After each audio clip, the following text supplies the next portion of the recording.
Danganronpa Togami, Volume 2, Chapter 10. Hope, Friendship, Reliance, and all the other gross things. Part 1.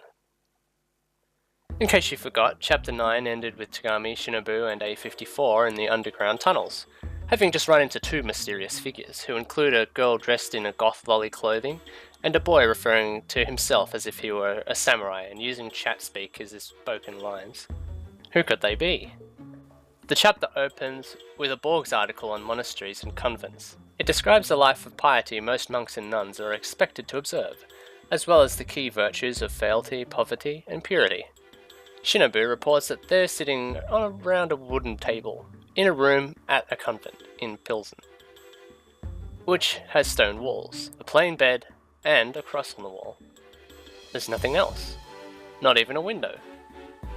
Surrounded by this picture of Catholic virtue and dressed in a nun's habit, even non-Christian Shinobu has begun to feel pious.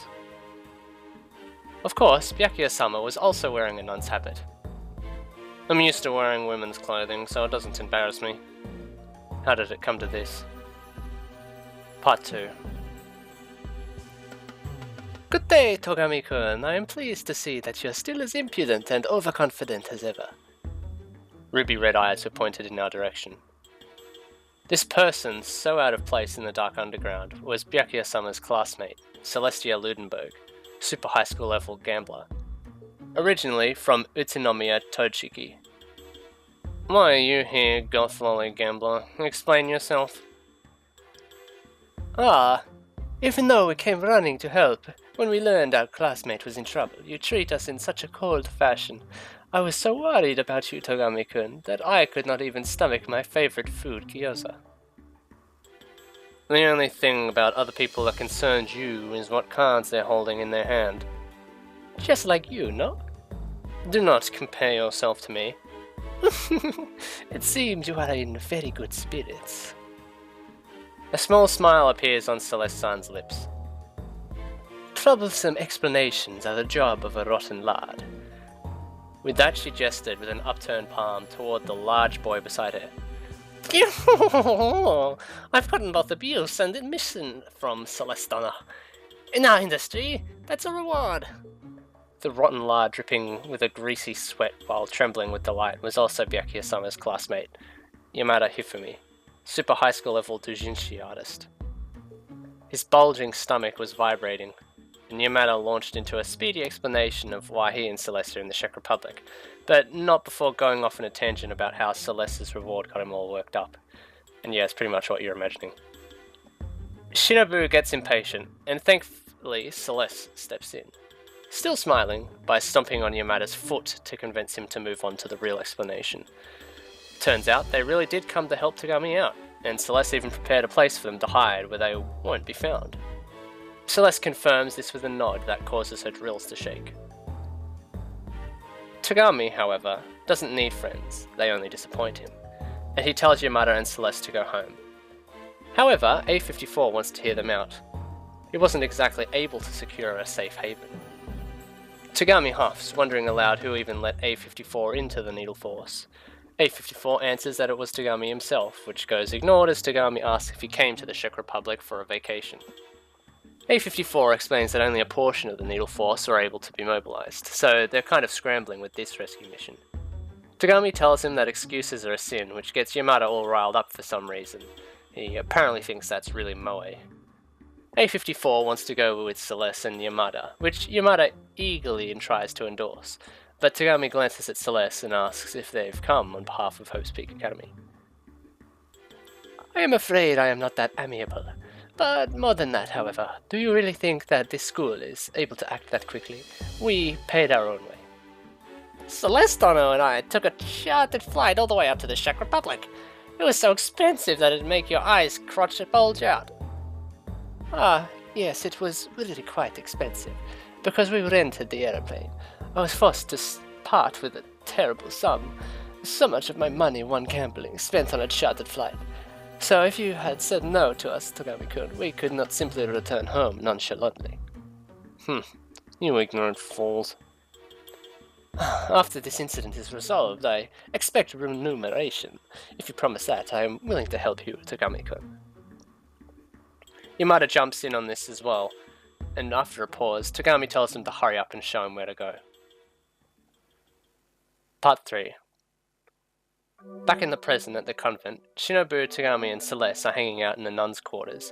Shinobu asks how Celeste of all people were able to secure a place like this, and Celeste tells her that running convents is part of furthering her dream. Shoot for the stars, everyone. Shinobu doesn't know what this dream entails, but she's sure that it's something in bad taste.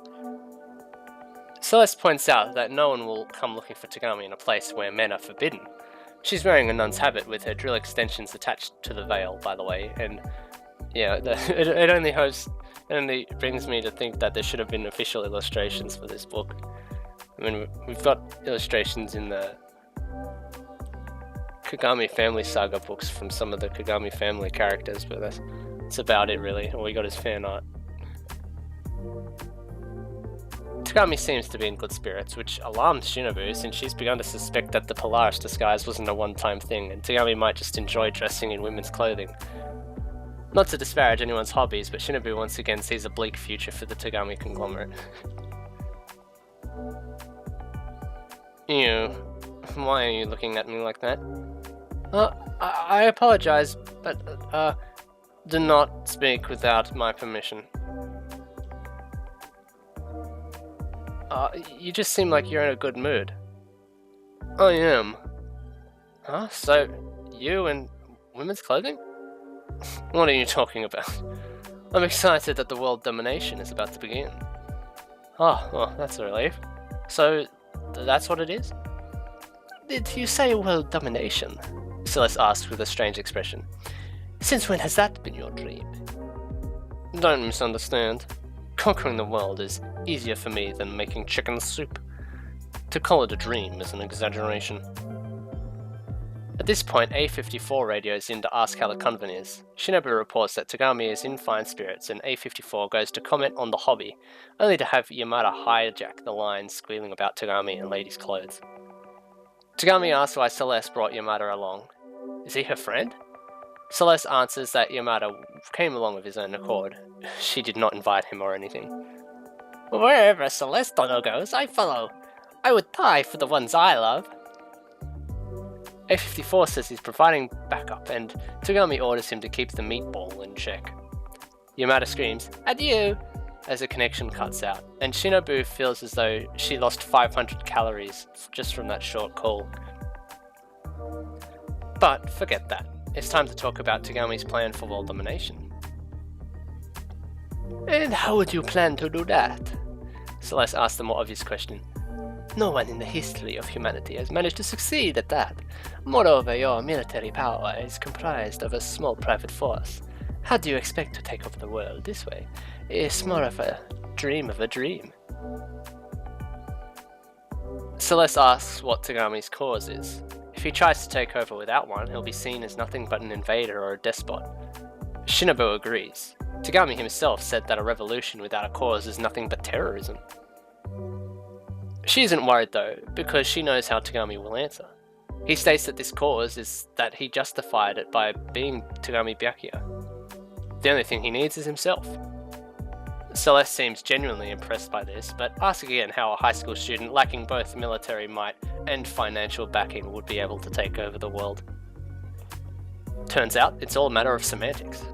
If everyone in the world thinks that Byakuya has conquered them, then it's the same as if he already has.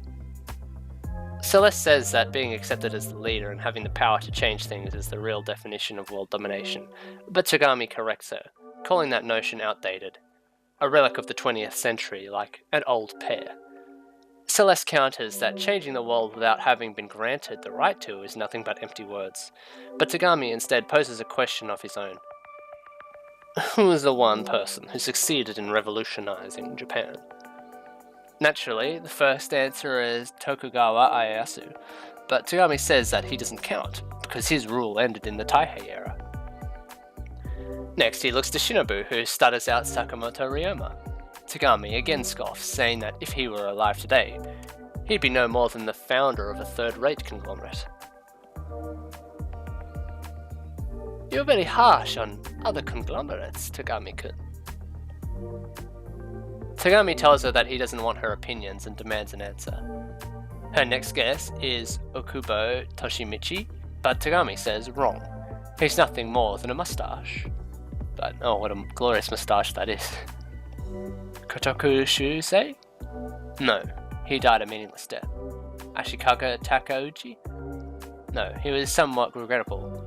Ah, I've got it. Shei Kuwara. What would make you say that? You look like him. First of all, Shei Kuwara was not Japanese, Byakuya-sama said, the corner of his eye twitching. It's Hojo Yasutoki. In this instant, we learned that Hojo Yasutoki was a region of the Kamakura shogunate. This is partially the Kanagawa pride and partially because Kamakura sounds similar to Kamakura, and which is also part of Enoshima in the district. Probably not an accident. Shinobu and Celeste's reaction to this is just to look at each other. Shinobu feels like she's heard the name before, but there are so many other historical figures with similar names that she can't be sure which one Togami is talking about. She's heard of Hojo Masako though, because of course she has, as Hojo Masako is awesome. Togami says that Masako was Yasutoki's aunt, and he's surprised that they've never heard of him. He appears in the Azuma Kagami, which has strong ties to the Togami family apparently. Not to be confused with the Kagami family saga members. Shinobu wants to know why Togami is saying someone so unfamiliar was the person to conquer Japan. Surely if he were that important, they'd have learned more about him in history class. Togami's response is that the beauty of Yasutoki's revolution, it was so subtle that no one even realizes that it took place. Shinobu also thinks that this is kind of questionable. Togami goes on to talk about how Yasutoki attacked Kyoto, deposed the emperor, and took the legislative power for himself. Has anyone else ever staged such a perfect overthrow? That coup should be called the biggest worst incident in the history of Japan. The code of laws Yasutoki put into place were observed until the great Japanese imperial constitution was written. Even now, the idea of conducting trials without formal laws is unheard of. If that's not revolution, Togami doesn't know what is. I hope you enjoyed this Japanese history lesson, as it's much longer in the actual book. Celeste asks if that's what Togami intends to do, and Togami responds that while Yasutoki's motto was as far from revolution as could be, he was very persuasive. What Togami intends to do now is take a page out of Celeste's book and make a gamble. A gamble?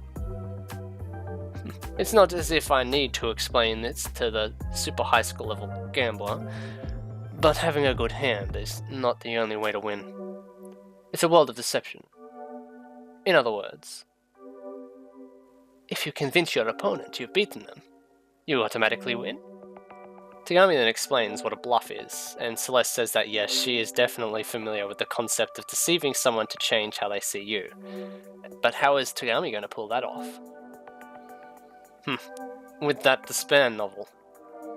Shinobu thinks that yes, that despair novel is certainly circulating to the world, seemingly coming from either spreading this despair disease through the population or who knows what. It looks like it's a global menace, but she's having trouble feeling appropriately afraid of it. She muses it's kind of like worrying about contracting the Ebola virus while your plane is currently crashing. Togami says that according to Suzuhiko Otsuki, Hope's Peak Academy is responsible for the despair novel. Although he doesn't know how trustworthy this information is, but if that's actually the case, it's all the more to his favour. Then he takes out the satellite phone and swiftly dials the number. Hello, and today I'm here for your viewing pleasure. There's a Gyaru on screen, the super high school level Gyaru. Still investigating within Hope's Peak Academy for us, it was Junko Enoshima. It was currently 4 AM in the Czech Republic. That meant it was 11 AM in Japan. Enoshima's makeup was perfect and her hair styled fluffy. She was also in a strangely good mood. Staying up all night made me so hyper. I'm still pretty hungry though. One of you will buy me some pocky for me, won't you? My lady lumps know no bounds, you know. Enoshima, I have a job for you. Research the despair novel. Oh, that's a pretty big jump in scope, isn't it?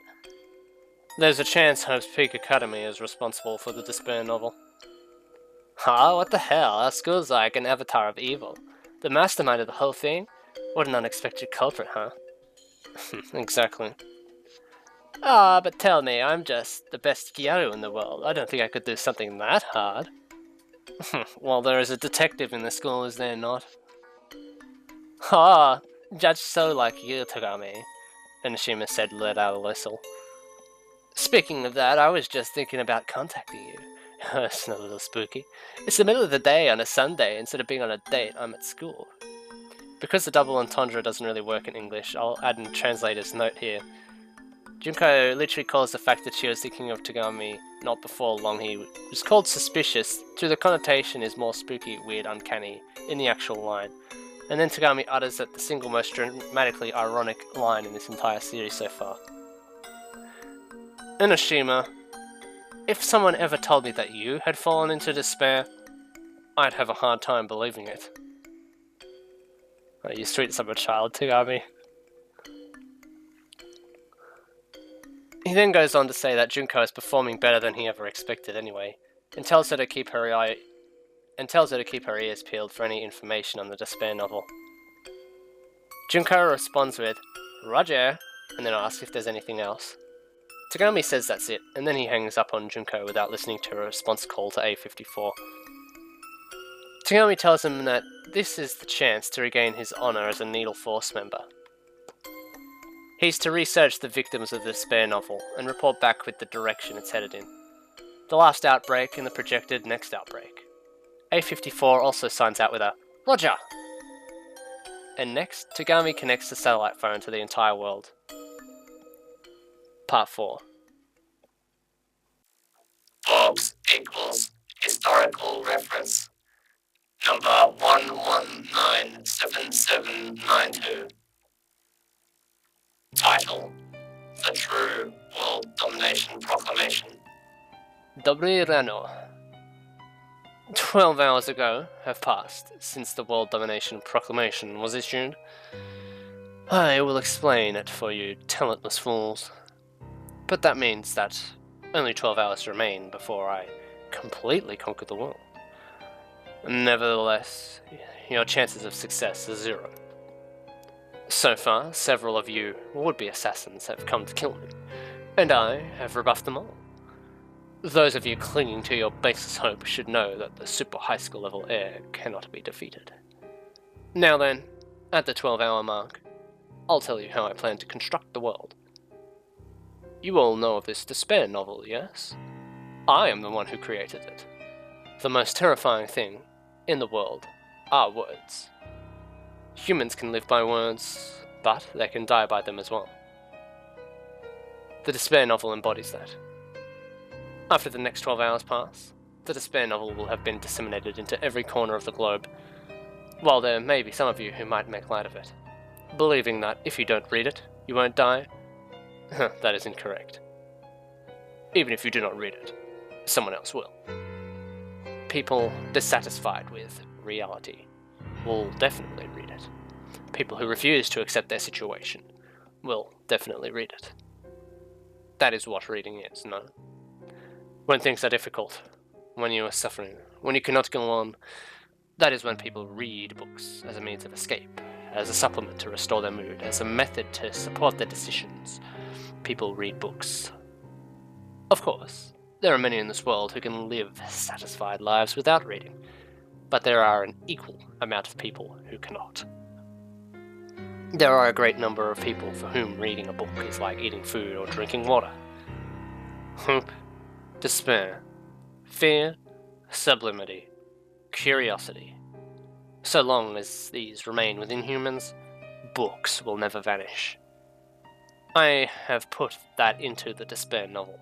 I included hope and despair and fear and sublimity and curiosity. So read. Become excited.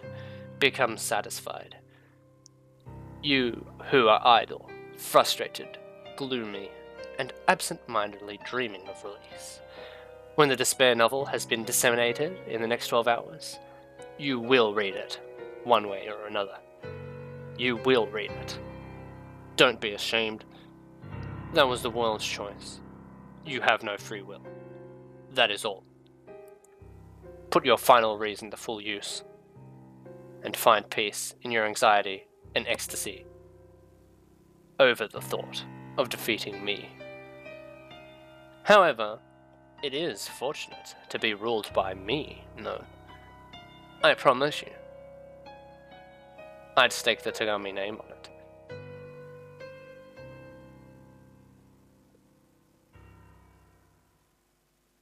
Part 5.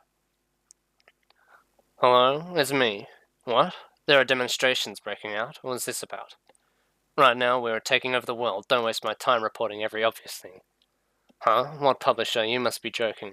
If you want to explain to every publisher in the world, be my guest. Fukawa, when I'm this busy... No, wait. Did you really find her? Because of the time difference. She should have not arrived in the Czech Republic yet. Right, prepare stun guns. Yes, stun guns. If you don't have any, then use a hammer. I don't care. Explain this? What?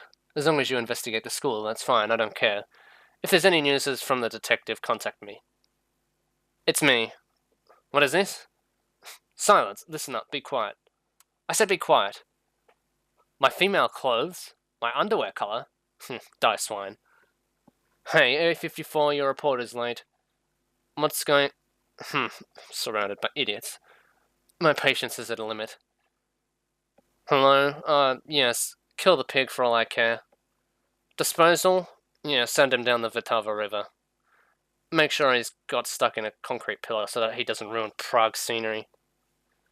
What is it, Enoshima? Have you learned something? Pocky? You must be joking. Afterward, I will buy Izaki Galiko. Yes, the one with the slogan, delicious and healthy. Defense missiles? Meddling? Self-righteous country? But they don't even plan to start the Star Wars. Though it will happen sooner or later. Hello? So the Togami conglomerate is saying that. That sounds like garbage, but they're listening. Make them think that everything so far has been the work of Despair High School. Ah, so that's how the Despair novel is spread, huh? But then there's the problem of the translation. No matter, we'll do that during the next declaration.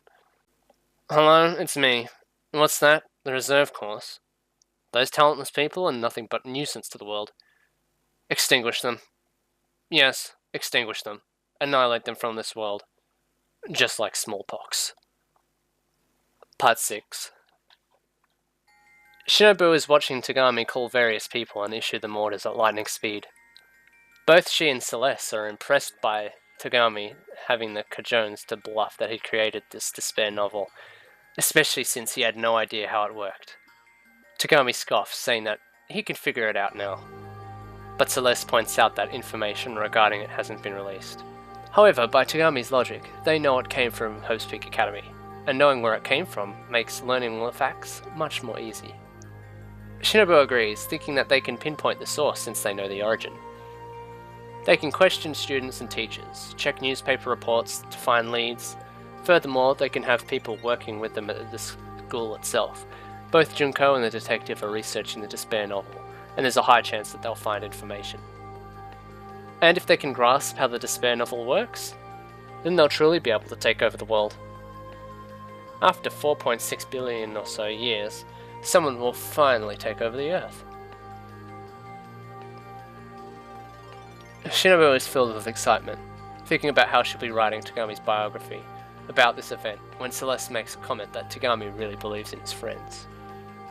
This takes Shinobu back for the moment, and Celeste goes on to explain that she thought Togami would be trying to conquer the world by himself. But instead, he's getting help from various people. That is believing in one's friends. Togami corrects her, saying that he's really doing this all by himself. He's confident because you have to be when you're using your own hand to accomplish things. Time to wake up and smell the friendship, Togami. Celeste chuckles at this, and Togami tells her not to butt in when he's trying to take over the world. Instead, Celeste asks Shinobu to take a walk with her, and they take a stroll around the halls. The corridors of the convent harken back to another era, and that combined with the nun's habit she's wearing gives Shinobu a bit of an identity crisis. She feels her sense of self becoming hazy and starts to wonder who she is. Her brain begins to feel unstable. Blue Ink-san, you are Togami's older sister, correct? I confirmed that Celeste was walking in front of me, but because my brain was still unstable, I felt as though her drill-shaped extensions were hypnotizing me. And all I could answer was, to an extent, has it been since infancy? Huh? What are you talking about?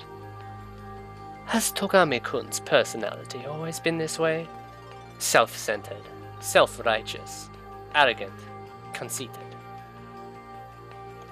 Hiding her true feelings, Shinobu explains that Togami conglomerates superficial and rigorous survival aspects, which prompts a conversation about whether or not Shinobu can empathize. Shinobu says that she is accepted that this is how Togami is, and despite all that she's tried, she's been unable to fix his personality.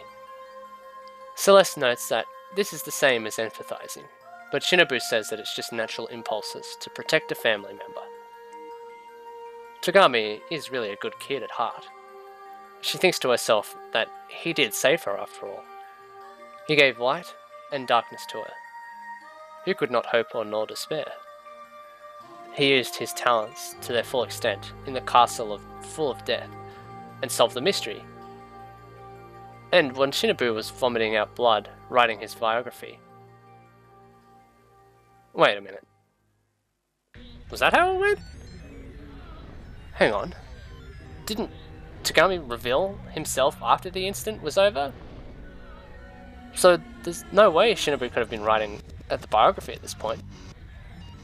What about Polaris P. Polanski? If she was there, how could Byakuya have been dead the whole time? What is this? Man, I'm getting such a headache. I need to take an ibuprofen. Shinobu tries to cling to reality by continuing her conversation with Celeste, saying that deep down Togami's not a bad kid. He just has a rough past that warped him. Shinobu says that Togami has never told her what his life was like before they met. Celeste notes that and keeps a rather firm guard on his past. And Shinobu says that he does, even though she's supposed to be writing his biography. They have another tiff about which publisher, Kodansha or Shueisha, would publish the biography, mirroring the one that Shinobu had with Fukawa in Volume 1. Which is kind of odd, given what happens next.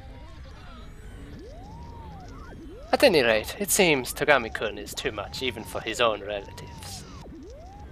That's probably true. So then, should we quit it? Huh? Bad-mouthing your own family is a no-no.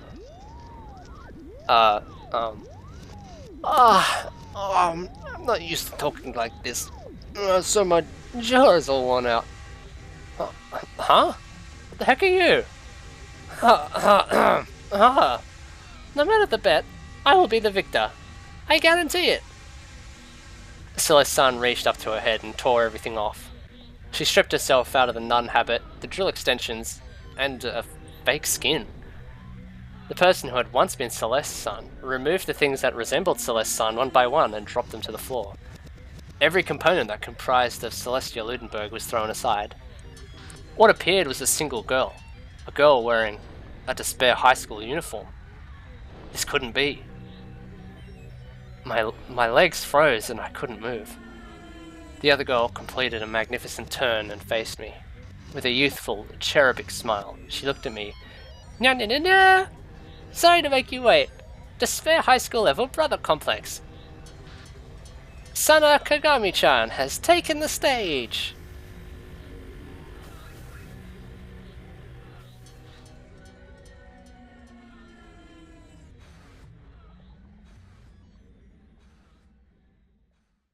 And that's where the chapter comes to a close for now. Then next episode we'll be finishing this chapter and ending the book. How exciting. Who is this new imposter? We will find out soon. But for now, here are some translator's notes. So, time to talk about all of the historical figures that were mentioned.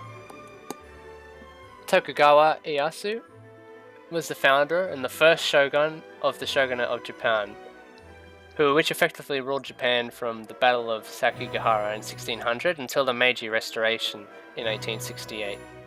Sakamoto Ryoma was a Japanese prominent figure in the movement to overthrow the Tokugawa shogunate. He was most active for the Bakumatsu.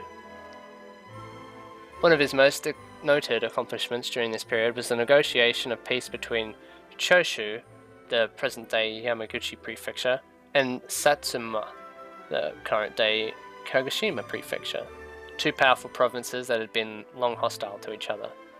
He united them against the Bakufu, the government of the Tokugawa shogunate. Okubo Toshimichi. He was a Japanese statesman and a samurai of Satsuma, and one of the three great nobles who led to the Meiji Restoration. He is regarded as one of the main founders of modern Japan. Kotoku Shushi. He was a Japanese socialist and anarchist who played a leading role introducing anarchism to Japan in the early 20th century, particularly by translating the works of contemporary and European and Russian anarchists such as Peter Kropotkin into Japanese. He was a radical journalist and he was executed for treason by the Japanese government.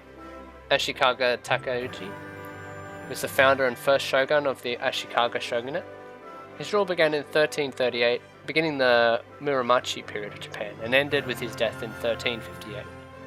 He was a descendant of the samurai of the Minamoto, or Seiwa Genji line, meaning they were descendants of Emperor Seiwa, who had settled in the Ashikaga area of Shimotsuke province, which is present-day Tochigi prefecture.